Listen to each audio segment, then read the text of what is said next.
Halo, selamat datang di channel cerita pengantar tidur. Ya, kali ini temanya memang gelap-gelapan karena untuk mendukung suasana cerita agar lebih dapat feel-nya, agar para pendengar dan para penonton yang mendengarkan cerita ini bisa ikut merasakan aura dan hawa-hawa mistis yang akan saya bawakan pada episode ini. Episode ini akan bercerita tentang pertemuan seorang pemuda dan makhluk yang disebut tuyul. Ya, betul, kita akan membahas dunia pertuyulan, dan dari narasumber yang asli yang pernah merasakan kejadian ini, kita akan angkat cerita beliau. Beliau adalah Mr. X. Anggap saja Mr. X ini adalah sosok pemuda yang berusia sekitar 18 tahun yang kemudian mengalami hal mistis di suatu daerah di kota Semarang, tepatnya di sebuah kampus universitas negeri yang ada di Semarang. Jadi beliau adalah jurusan, boleh disebut nggak ya, jurusan pendidikan. Tapi pendidikan apa, kita tidak perlu menyebutnya. Kita sebutkan saja beliau adalah mahasiswa jurusan pendidikan yang saat itu beliau sedang ngekos di tempat kos yang agak angker. Memang tempat kos ini cukup murah. Saat itu satu semester sekitar 250.000, 6 bulan 250.000. Tapi memang kondisi kos-kosan di daerah itu, khususnya kos-kosan itu adalah kos-kosan yang sangat angker. Nah, kos-kosan yang angker itu memang yang ngekos ya anak-anak muda yang tidak peduli dengan kondisi, tidak peduli dengan alam gaib, lebih tepatnya tidak peduli dengan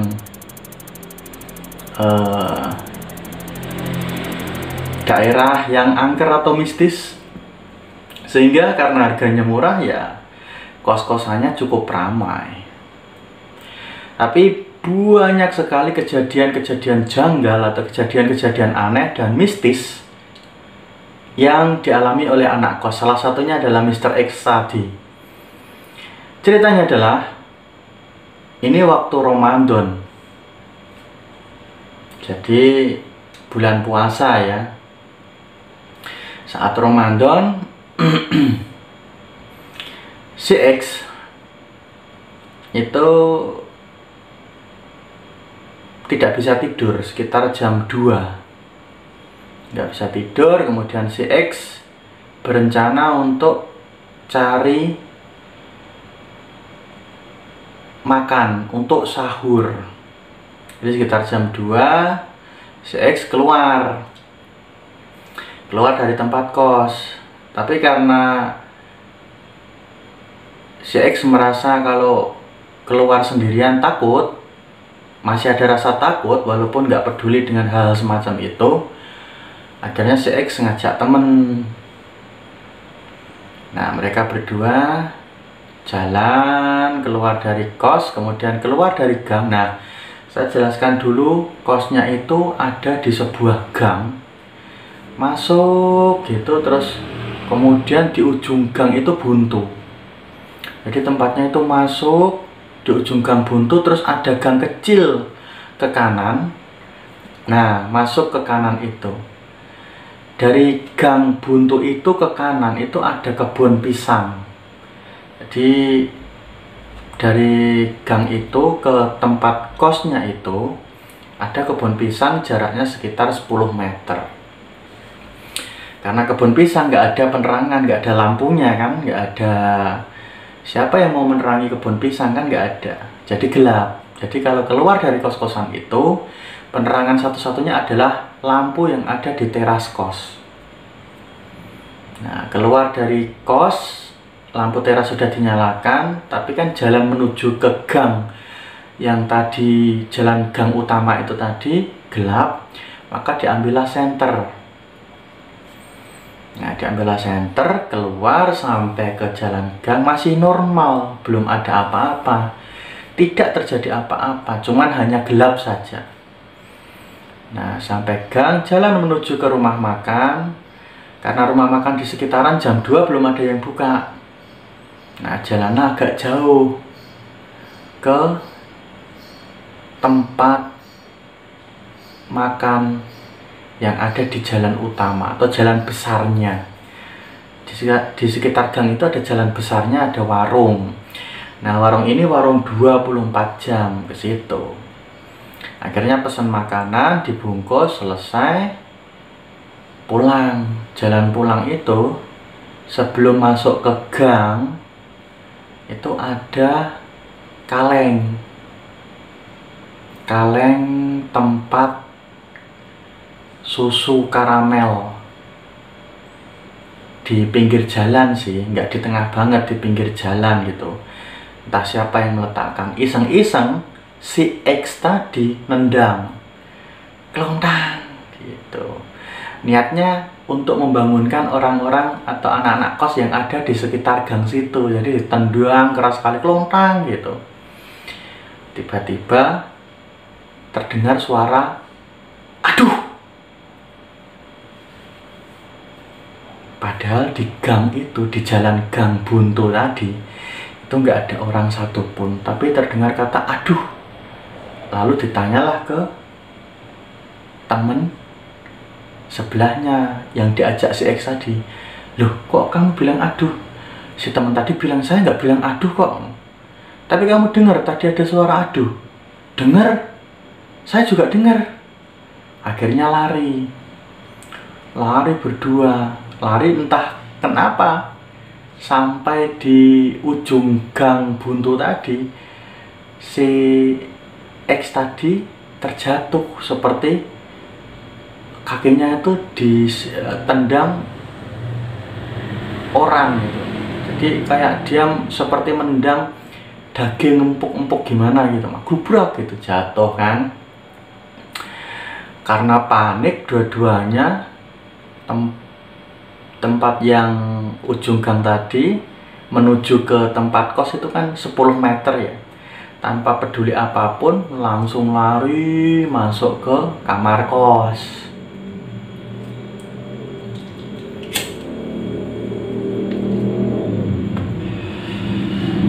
Setelah lari masuk ke kamar kos, ternyata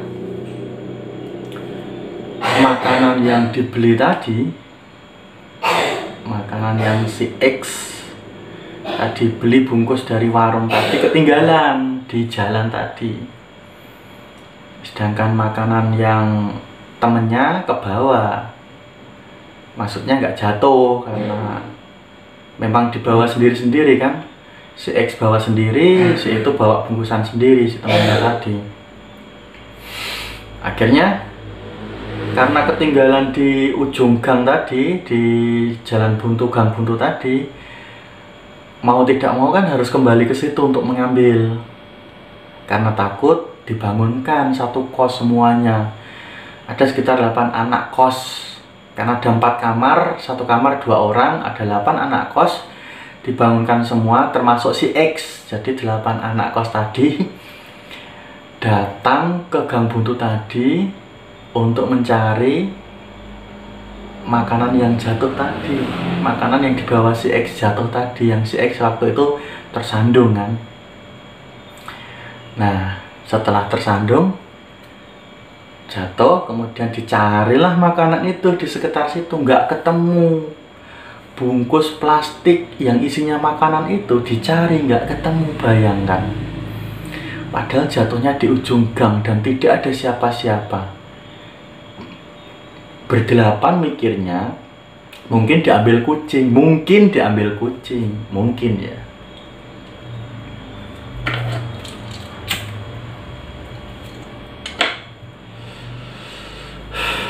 Nah, karena sudah dicari tidak ketemu dan mungkin diambil kucing, lalu untuk makan sahur ya jalan satu-satunya beli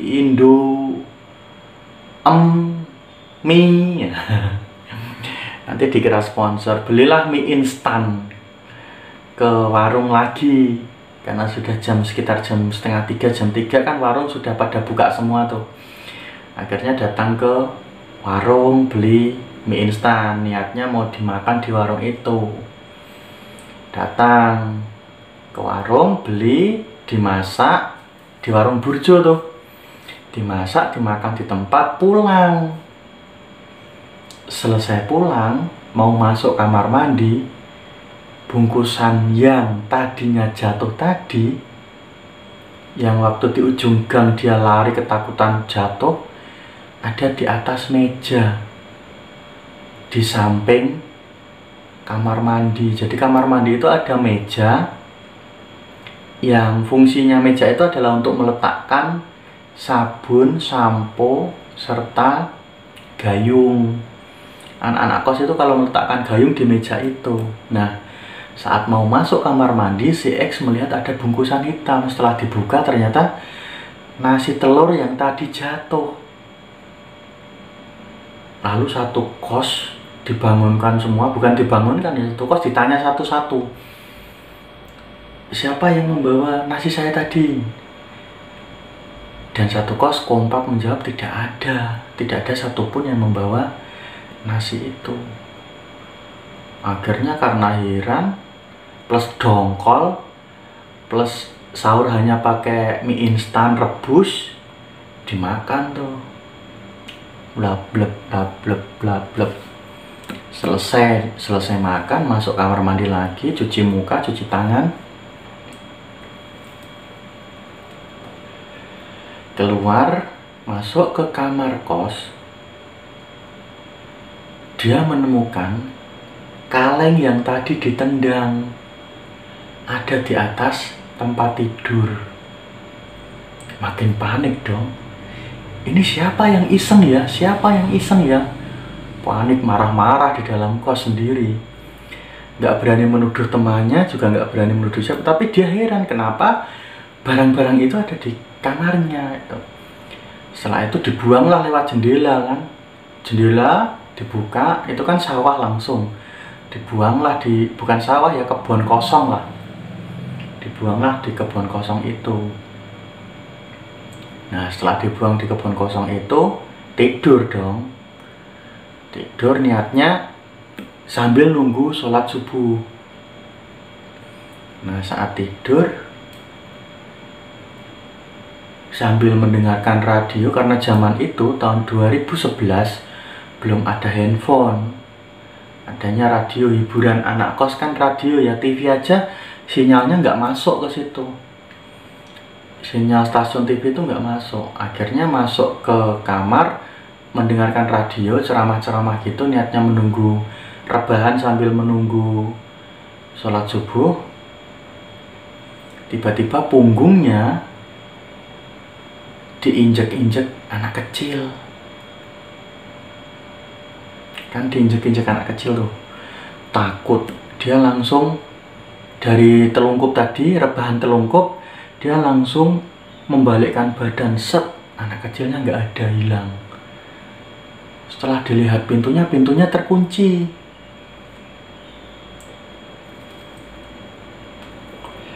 Karena teman kos yang sekamarnya itu sedang tidak di kos, teman sekamarnya itu lagi tidur di tempatnya saudaranya. Jadi otomatis dia sendirian di kamar itu. Melihat pintu terkunci, pintunya dibuka, ada anak kecil lari menuju kamar mandi. Jadi kamar kosnya itu berseberangan dengan kamar mandi. Setelah lari masuk kamar mandi, tembus pintu tanpa buka pintu kan, anak kecilnya nembus gitu, masuk di dalam, dikejar sampai kamar mandi pintu dibuka nggak ada siapa-siapa. Dan setelah kejadian itu 2 hari kemudian si X sakit. Akhirnya si X pindah tempat kos. Itulah pertemuan goib pertama si X dengan tuyul. Sekiranya cukup sekian cerita dari saya, boleh percaya boleh tidak. Saya hanya berniat untuk menghibur, manakala cerita ini merupakan sebuah fiksi atau sebuah fakta, jangan pedulikan itu. Selamat malam dan selamat menyaksikan video berikutnya. See you.